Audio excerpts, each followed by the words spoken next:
You stay here in the monastery. You're in a protected environment.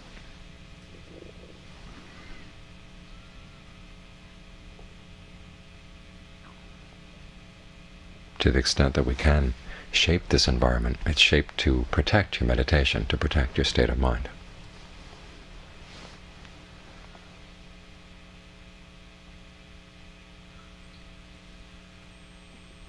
And so it's often the case that when people are here, they find themselves letting down their defenses.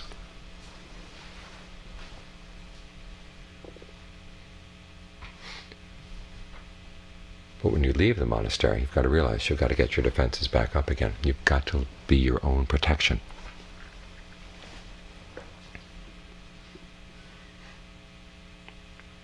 It's not just the amount of sights and sounds and smells and tastes and tactile sensations that bombard you when you leave the monastery.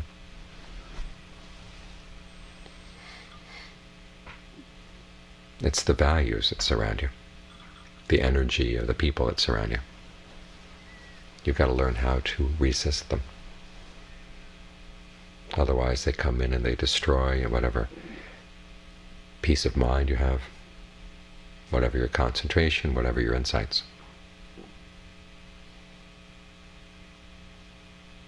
They get scattered.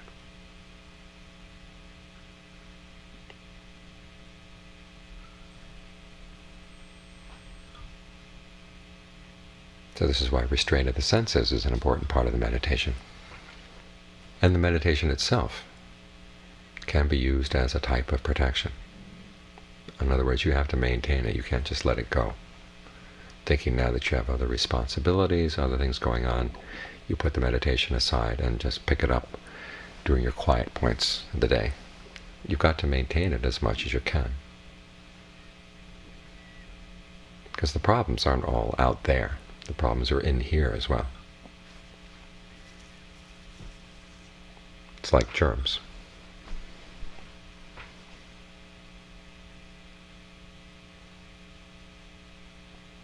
Different people can go into the same germ-laden environment, and some of them get sick and some of them don't. The ones who don't get sick are the ones who've got good powers of resistance.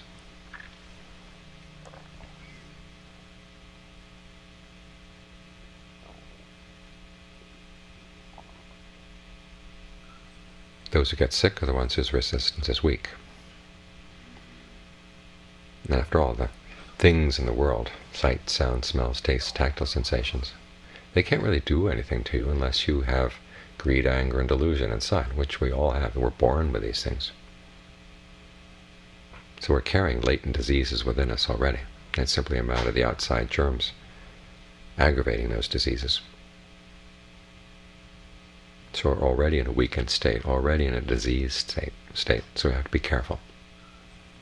As with anyone who has a disease, there's certain foods you have to avoid, certain situations you have to avoid.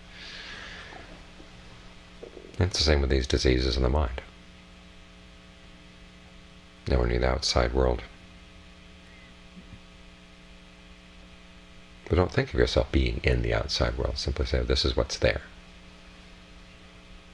But when you're in an unprotected environment,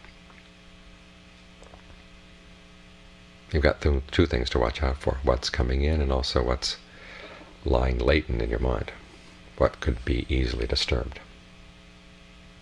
So you've got to be careful, you've got to be vigilant.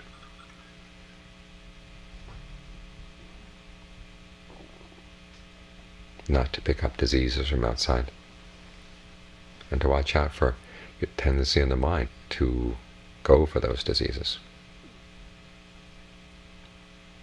Sometimes you hear about the problem with the mind is that we're subject to social conditioning, and if it weren't for that social conditioning, the mind would be in its happy, natural state. Well, that's not the case at all.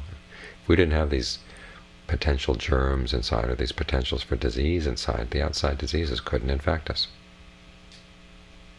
If it weren't for our own greed, anger, and delusion, the greed, anger, and delusion in the outside world wouldn't touch us. Just because we have these problems inside. That's why the mind gets aggravated by things outside. So we have to watch out.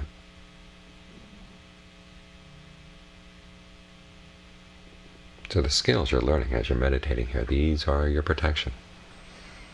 One, giving the mind a place where it can stay, so it doesn't have to jump around, land on things that come in from outside.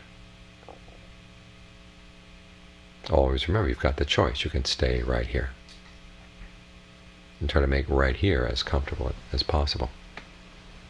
So the mind is more inclined to stay right here.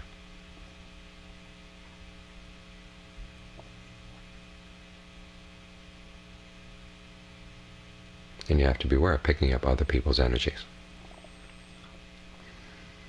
My teacher had a student who gives massages for a living. And he found that he had to, one of the reasons he came to study with the Ajahn Fuwa was because he needed protection from his patients. When you give a massage, you can pick up energy from people. And some people have some really negative energy. And if you're sensitive, you pick it up from them, you get sick as well. There's one really extreme case. There was a monk who had gone into a cave and made a lot of changes in the cave, and the spirits inhabiting the cave were not happy. So they kind of hovered around him, trying to make him sick whenever they could. But because he was a monk, apparently they couldn't get in too far. But the monk was complaining. He didn't feel right. His back ached, his legs ached, his arms ached. So this guy gave him a massage. Immediately started having visions of these unfriendly spirits attacking him. Scared him so much he went out and threw up. He could feel this negative energy coming in the body of the patient he was massaging. So even though we're not giving massages to other people, still, if we leave parts of our body, parts of our mind-body complex unoccupied, things can come in. People's negative energy can inhabit parts of our body. Some people tend to suck it up, especially when they're trying to be sympathetic, someone who's going through problems in life, someone who's suffering. We tend to open wide up and absorb everything that they're putting out, thinking that somehow we're being helpful. Well, we're not helping them at all. At the same time, we're leaving ourselves defenseless. So try to keep your awareness filling your body as much as possible. Keep good breath energy filling your body as much as possible. Even in situations where you're trying to be sympathetic with other people, and especially in situations when you're trying to be sympathetic.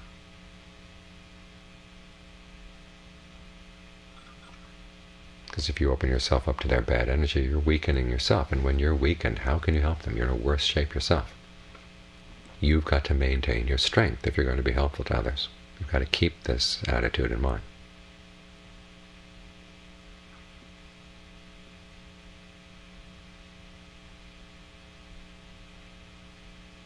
So 1, keeping the breath comfortable. 2, allowing good breath energy to fill the body. Keep it filling the body as constantly as possible. There's a lot of protection right there. So these skills that you learn while you're meditating here are not just for while you're sitting with your eyes closed.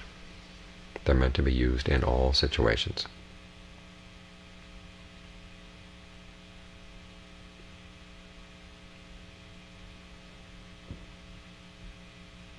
And it's not just the concentration skills, it's the insight skills as well. Things come in, and you find the mind is like Velcro. It just picks up all kinds of stuff. You've got to watch for that habit in the mind. And one way of cutting off those little Velcro hooks is to keep reminding yourself of where is the stress right now. The things that you latch onto as being especially true or especially real. You have to remind yourself, well, are they really that real? Are they really that true? You can think in terms of their inconstancy, their stressfulness, the fact that they're not self. That helps cut through those little Velcro hooks.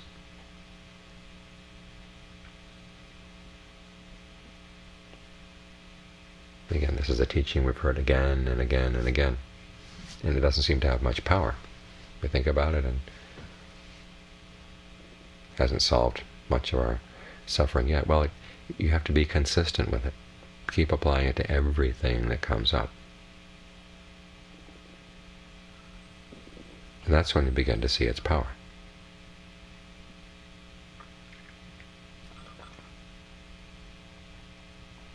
try to use your combined powers of concentration and insight to keep yourself protected on all sides. Remember that whatever good things you see, well, they may have their bad side. Whatever bad things you see, they may have their good side. Look for it, so your mind can stay in the middle, not get thrown off into extremes. In other words, you stay right here. The breath energy surrounding you, and your weapons of insight to cut down any germs when you see them, any potentials that are going to cause trouble for the mind. And again, this is not a selfish thing. It's not like you're just looking after yourself. The stronger you can be, the more you can be a pillar of strength for others.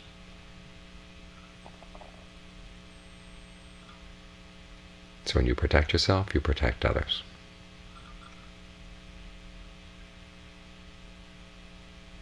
Keep that image of the acrobats in mind. When you maintain your balance, you're much less likely to throw other people off their balance. And if they lose their balance, well, they can learn they can lean on you a little bit.